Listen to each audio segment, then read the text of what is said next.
Hello everyone, I'm Becky Goldsmith with Piece of Cake, and I want to show you the 4 rippers that I carry at pieceofcake.com. I carry all of these because they are all good and they are very different, and it's not something you think about with the seam ripper. This is a seam ripper by Clover. This is the Stitch Fix seam ripper. It has a stiletto at one end and a ripper at the other. This is Alex Anderson's 4-in-1 ripper. It too has a stiletto at one end and a pointy tool there, a seam flattener at this end, but then there's the ripper. Now this ripper is made by Bernina, so that's a Bernina ripper inside this tool. And you'll notice that the shaft of the holder is square so that it doesn't roll when you put it on your table. This is the Easy Rip and Grip seam ripper designed by Cindy Needham. It's made by Famore. It comes with a very handy tweezer at one end and the seam ripper at the other. The long blade on each one of these rippers is a little bit different. You'll notice that some of them curve more to the outside. This one curves a little more to the inside. The Bernina ripper curves a little more that way, but it has a more rounded blade than the others. And the Easy Rip and Grip by Cindy Needham has a much finer blade. Notice too that the length of the blades vary a little bit and the little round balls vary in size. Each of these is an excellent ripper. So let's look close at the way they work. Here is the Clover Ripper.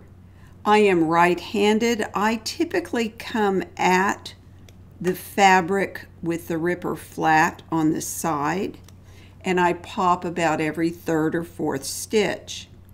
And this ripper works well with the blade flat in either direction, and it works pretty well with the blade in that direction. The Seam Fix blade has a little more of a curve in that direction, so I think it is probably going to work particularly well holding the blade this way, and it does. What I'm noticing as I pick each one of these up is the difference in the way the handles feel in my hand. I will admit that this handle is not my favorite in my hand, but I love the fact that it doesn't roll on the table. It's a nice size, and I like the other tools that are part of the set. So that's nice. The Easy Rip and Grip has the finest blade, and it is really nice to get into tighter stitches. Nice. The ball on the rippers can come in handy for those of you who like to put the whole ripper in and put the ball on the underside and push forward and rip. I gotta tell you, I never do that. I don't trust that enough. And you wouldn't want to turn it with the blade end in because the blade end can nick and cut the fabric. So if you were going to slide the ripper inside the seam and cut, you would want to do it with the ball to the inside. And if you cut that way a lot, a bigger ball might be a little safer than one with the smaller balls. What I typically do after I've popped the threads on top is turn the seam over and get my ripper just barely inside there and pull the thread. Once you have removed the thread on the other side, you're left with all these little fuzzy threads. If you're using the Easy Rip and Grip that has the tweezers attached, you can flip the direction of the tool in your hand and use the tweezer, which is a really excellent little tweezer, I might add. You can use the tweezer to pull those threads loose. very handy to have the tool all together in one.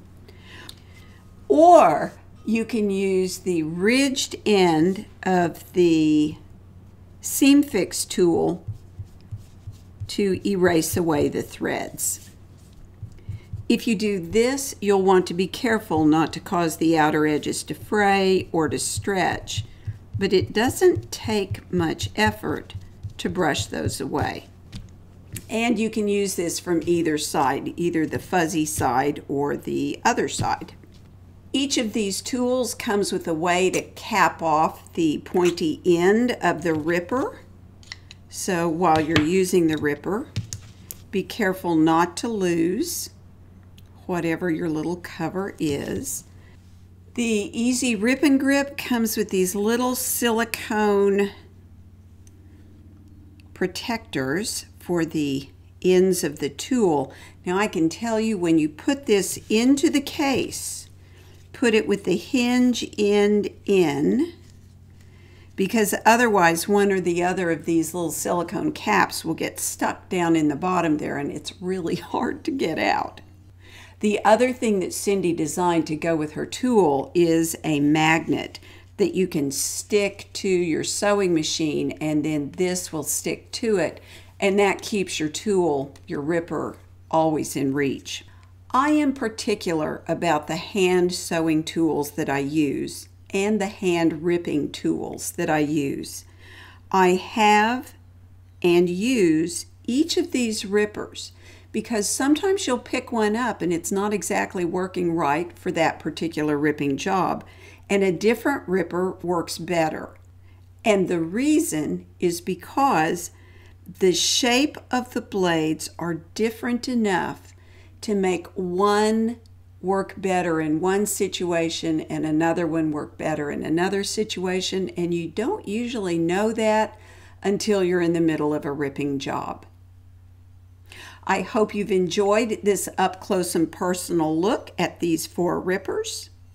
Thank you for watching, and may you have many happy stitches.